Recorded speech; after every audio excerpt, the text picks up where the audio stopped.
guys, welcome back to She Smokes Too at PCA. I am here with Sherri. She is the CEO of Casa de Montecristo. Thank you so much for joining me. It's an honor. Thank you for asking. Awesome. I was doing a little research on you before we had this episode, and I saw that you were in jewelry and makeup before Cigars, right? Yes.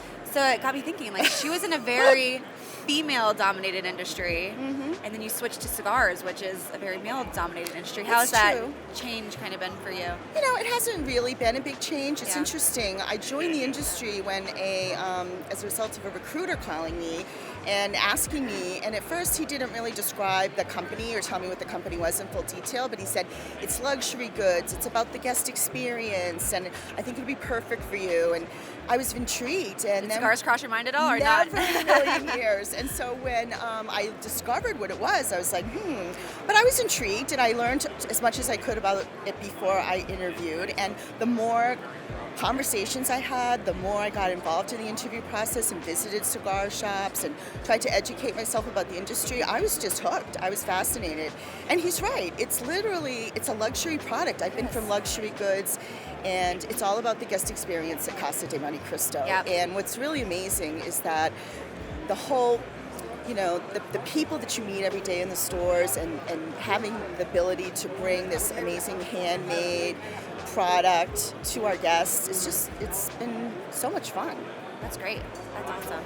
So you weren't in the cigar industry before. Had you smoked a cigar before? A little starting? bit, family gatherings or on vacation, things like that. So, a lot of folks in my family smoke cigars. So I was somewhat familiar, but not really. It was very much occasional. I really didn't have any knowledge. It was like, oh, Cubans, Right. Do you remember what your first cigar was? It was some kind of Cohiba. Okay.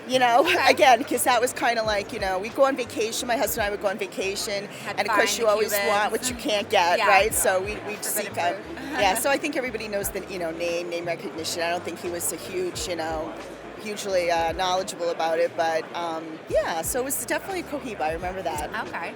That's a good first cigar. Well, yes, memorable. I would say.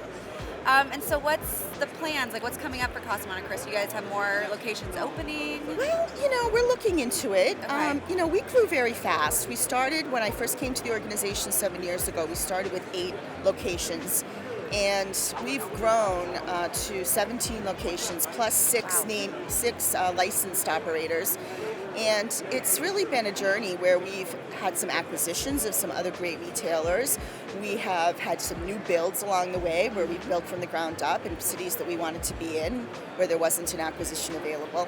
And we went very quickly. In 3 years, we grew from, where the store count we are now. And it's a whirlwind. When you grow that fast, I think there's a lot of things that you need to stop and take a pause about, and really make sure that what you're doing is creating a foundation for the organization to continue to grow. Right, that you can replicate really well. Yeah, you can't just keep running. There's too many, I always say retail is in the details, and when you don't have time to really attend to the details and make sure you have a strong strategy and you have the right people, all the things that make the business successful, then it's tough. So we took a little bit strategically to pause. And then, COVID came, and, we had a lot of pause for a while. But we're at the point now where we're ready to start looking for new locations. And the intent is to continue to grow the organization. So we're excited about the future. That's great. And with each of your locations, do you try and bring in like a little flair of the city that you're in? 100%, yeah. It's interesting. Our 17 locations are not, we're not cookie cutter. We're not, the Gap, right? Where you go in, you know exactly what you're going to find when you walk in the front door of a Gap, where the, t-shirt's going to be. We are 17 locations, company-owned locations that are each one of them very different. They're different in terms of the physicality of the location. We go from a 12,000 square foot to a 3,000 square foot. Footprint. And then, the customer base is very different. The consumer in New York City is vastly different than the consumer in, Tampa, Florida, or Austin, Texas. So we have to make sure that we curate the assortment to the needs of that particular customer. It's not a one-size-fits-all approach. And of course, the interior of the location is, slightly different depending on the location. The Northeast is more traditional versus, other locations that might be a little more, Nashville's a little more edgy. So 100%. And even you got me thinking, even the people need to be the right person to, service the clientele that you have coming into each Yes. location. Yeah, it's important in any retail industry that your salespeople reflect your consumer, because it's all about trust. With luxury goods, at least, it's all about trust. Where people are buying something, and our price points have been going higher and higher every year. So our average price point is about $15, and so you're paying $15, $20, $25 or more for one cigar, and you don't know anything about it. You rely on somebody to educate you and let you know their opinion. So you have to trust that person.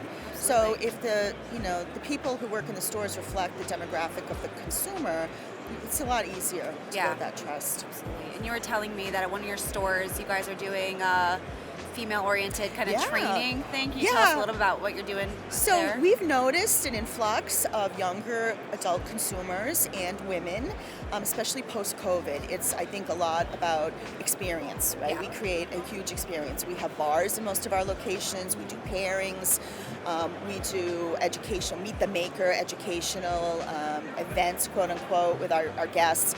So what we've noticed is, again, trying to appeal to the consumer that's right for that location, is places where we have a lot of women. There's an appetite for them to learn more. Yeah. They want to come in with their girlfriends. They want to have an experience on their own. They don't want to always come with their man. So we're doing in Whippany, New Jersey, for instance, Linda, who's been with us for over 20 years. She's a very knowledgeable, and she's very connected to the industry, and so she's working on a series of educational seminars for women, and they can sign up and they can have a series of 3 different classes, and there's something different that's discussed in each class, similar to your podcast. And we give them notebooks, and we give them educational materials. We have guests there and pairings and all kinds of things, so that they can start to learn what is, for themselves, how to make cigars a little more approachable for them. That's awesome. And I love doing pairings, because I feel like that's very approachable for a woman. Because she, most of us know our wine, we know our cocktail. So bringing that in with the cigars and pairing them together is